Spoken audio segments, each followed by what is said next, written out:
অনেক পুরুষ, অনেক স্বামীর কমপ্লেইন থাকে, অনেক পরিবারেরও কিন্তু কমপ্লেইন থাকে যে, "আগে যদি জানতাম যে এরকম রোগা তাহলে বিয়ে করতাম না।" আবার অনেক স্ত্রী বলে থাকে যে, "আমার হাসব্যান্ড দেখতে সুন্দর কিন্তু আসলে তার অনেক সমস্যা। তার সেক্সুয়াল সমস্যা, তার লিভারের সমস্যা কিন্তু দেখতে সুন্দর।" এভাবে অনেক অভিযোগ করে থাকে উভয় পক্ষের থেকেই কিন্তু করে। এটা ছেলে পক্ষও করে থাকে, মেয়ে পক্ষও করে থাকে। তাহলে এই যে ছেলে এবং মেয়ে, স্বামী এবং স্ত্রী কেউ কাউকে নিয়ে সুখী না কিছু ফ্যামিলিতে। তা এখন এই সুখী হতে হলে কি করতে হবে? সুখী হতে হলে এর একটা মাত্র পথ আছে। সেই পথটা হলো আসসালামু আলাইকুম।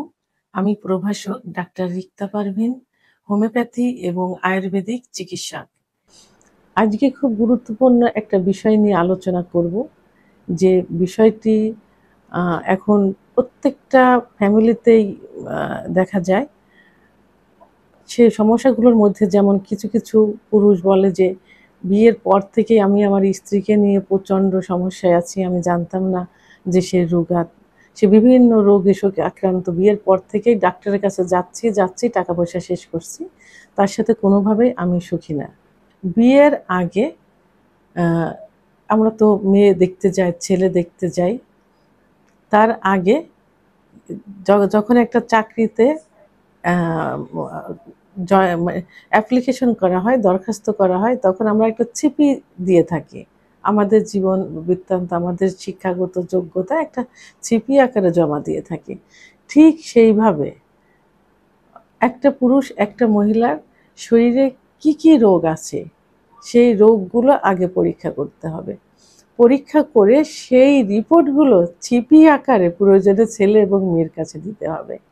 এটা কিন্তু একটা ফ্যামিলির জন্য কিন্তু খুবই গুরুত্বপূর্ণ। স্বামী-স্ত্রী সুখে জীবনযাপনের জন্য এবং সেই পরিবারের সুখের জন্য এটা কিন্তু খুবই গুরুত্বপূর্ণ। এখন একটা ছেলে একটা মেয়েকে ভালোবাসে, এখন তাকে আ বিয়ে করবে, পছন্দ করছে কিন্তু আ তার যদি সমস্যা থাকে সে তাকে ফেলেও দিতে পারছে না। কি করবে সেক্ষেত্রে? সেক্ষেত্রে এই আ এম এই রোগগুলো নির্ণয় করে চিকিৎসা দিয়ে সুস্থ করে তারপরে বিয়ে করতে হবে। তাকে ফেলেও দেওয়া যাবে না। ছেলেও ফেলবে না, মেয়েও ফেলবে না। কথা রাখবে। তো এইভাবে ফ্যামিলিও কিন্তু অনেক সময় কথা হয় যে মেয়ের সঙ্গে ছেলের বিয়ে দিব। তো এর জন্য সব সচেতন আ পরিবারকে আ আমি বলব যে বিয়ের আগে অন্তত ছেলে-মেয়ের কিছু রক্ত পরীক্ষা করতে হবে। অর্থাৎ ব্লাড টেস্ট। এই ব্লাড টেস্ট করলে কনফার্ম হওয়া যাবে যে ছেলের কি সমস্যা আছে, মেয়ের কি সমস্যা আছে। তো এখন আ ১ম এ যে টেস্টটা করতে হবে, সেই টেস্টটা হলো রক্তের গ্রুপ। রক্তের গ্রুপ টেস্ট করতে হবে। কারণ রক্ত এ, বি, এবি নেগেটিভ, পজিটিভ থাকে কিন্তু। তা যখনই এর বিরোধ হয়, তখনই কিন্তু সমস্যা হয়ে যায়।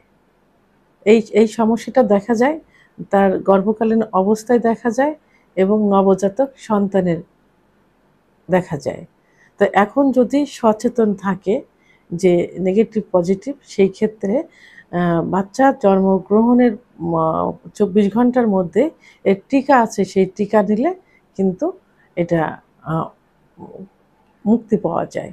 তো সেই ক্ষেত্রে রক্তের গ্রুপটা পরীক্ষা করতে হবে। যে স্বামীর যদি দেখা গেল যে একই গ্রুপ পজিটিভ আছে, স্ত্রীর নেগেটিভ আছে, সেই ক্ষেত্রে সমস্যা হবে। তাহলে পরীক্ষা করে কনফার্ম হতে হবে যে তাদের রক্তের গ্রুপ কি। অনেকে বলে যে আমাদের বাচ্চা হচ্ছে না, তাহলে কি আমার আর স্বামীর রক্তের গ্রুপ এক এইজন্য হচ্ছে না। তো যদি এরকম সমস্যা থেকে থাকে তাহলে গ্রুপের যে নেগেটিভ পজিটিভ তাহলে সেখানে আ আ সেইভাবে দেখে শুনে বিয়ে দিতে হবে। আচ্ছা আরেকটা যে পরীক্ষা সেটা হলো হিমোগ্লোবিন। অর্থাৎ গায়ে রক্ত কি পরিমাণ আছে। অনেক সময় গায়ে রক্ত কম থাকে, অনেকের থ্যালাসেমিয়া রোগ থাকে। এটা দেখা যায় কিছু নির্দিষ্ট একটা বয়স পর্যন্ত মাসে আ ম কি ৬ মাস পর প্রতি মাসে ১ বছর পর ব্লাড দিতে হয়। এই যে একটা থ্যালাসেমিয়া যে রোগ।